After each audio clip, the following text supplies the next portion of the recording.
criminal offensive side eye.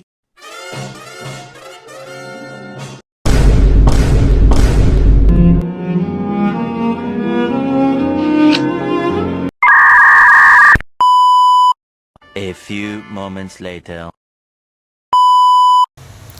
Assalamualaikum warahmatullahi wabarakatuh. Perkenalkan, nama saya Kafka Arnafisa dari kelas PBSIF. Nah, di sini saya mengambil materi tentang ciri-ciri prosodi atau suprasegmental dalam bahasa Indonesia. Nah, kali ini saya akan membahas tentang bagaimana sih peran dan kiprah bunyi-bunyi suprasegmental tersebut dalam tuturan bahasa Indonesia. Yang pertama adalah nada. Dalam penuturan bahasa Indonesia, tinggi rendahnya nada suara tidak fungsional atau tidak membedakan makna. Contohnya ketika penutur mengucapkan "aku membaca buku" dengan nada tinggi, sedang, atau rendah, maknanya sama saja. Begitu juga dalam tingkatan lingual yang lebih besar. Bahkan penuturan yang diucapkan secara berlagu seperti orang bernyanyi pun maknanya sama dengan ketika mengucapkan seperti biasa. Oleh karena itu, dalam kaitannya dengan pembedaan makna, nada dalam bahasa Indonesia tidak fonemis. Walaupun demikian, ketidakfonemisan ini tidak berarti nada tidak ada dalam bahasa Indonesia. Hal ini disebabkan oleh adanya faktor ketegangan pita suara, arus udara, dan posisi pita suara ketika bunyi diucapkan. Makin tegang pita suara yang disebabkan oleh kenaikan arus udara dari paru-paru, makin tinggi pula nada bunyi tersebut. Begitu juga posisi pita suara. Pita suara yang bergetar lebih cepat akan menentukan tinggi nada suara ketika berfonasi. Yang kedua adalah tekanan. Berbeda dengan nada, tekanan dalam tutur bahasa Indonesia berfungsi membedakan maksud dalam tataran kalimat atau sintaksis, tetapi tidak berfungsi membedakan makna dalam tataran kata atau leksis. Dalam tataran kalimat, tidak semua kata yang mendapatkan tekanan yang sama.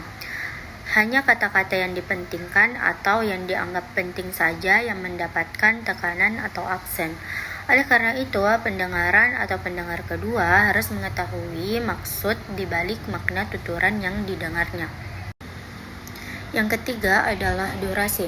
Durasi tidak jauh berbeda dengan tekanan. Durasi atau panjang pendek ucapan dalam bahasa Indonesia tidak fungsional dalam tataran kata, tetapi fungsional dalam tataran kalimat. Yang keempat adalah jeda.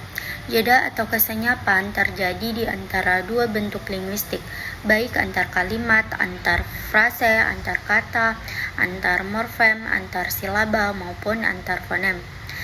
Jeda di antara dua bentuk linguistik yang lebih tinggi tatarannya, lebih lama kesenyapannya bila dibanding dengan yang lebih rendah tatarannya. Jeda antar frase lebih lama bila dibanding dengan jeda antar kata. Begitu juga seterusnya. Dalam bahasa Indonesia, jeda ini terasa lebih fungsional dibanding dengan suprasegmental yang lain. Dan yang terakhir adalah intonasi.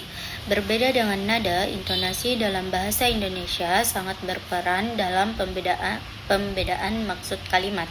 Bahkan dengan pola-pola intonasi ini, kalimat bahasa Indonesia dibedakan menjadi kalimat berita atau deklaratif, kalimat tanya atau interrogatif, dan kalimat perintah atau imperatif. Sekian dan terima kasih.